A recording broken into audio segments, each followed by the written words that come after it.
Hello বন্ধুরা, প্রত্যেকদিনের মতো আবার মেনু নিয়ে চলে এসেছি। মুগের পিঠে আপনাদের দেখাই। এখন অল্প পরিমাণ ভাত এনেছি। আজকে মুগের ডাল আছে, দেখুন। সেই দুটো ডিমের পোচ এনেছি, দেখুন। দেশি ডিমের পোচ। এটা হচ্ছে কলমি শাক দিয়ে চিংড়ি দিয়ে ফার্স্ট টাইম খাচ্ছি, দেখুন। একটা বড় বড় সাইজের চিংড়ি দিয়ে কলমি শাক আলু দিয়ে মাথা মতো তরকারি। এটা উচ্ছে রুটি মাঝে খুব ফেভারিট। দেখুন ঢ্যাঁড়স দিয়ে ছোটো ছোটো রুই মাছের ঝোল, দেখুন পিসটা ছোটো, ঢ্যাঁড়স গোটা গোটা ঢ্যাঁড়স।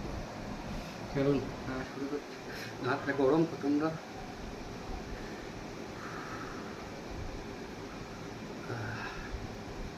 শাক অন্য খেতে বলে, শাক আমি শুরু করলাম।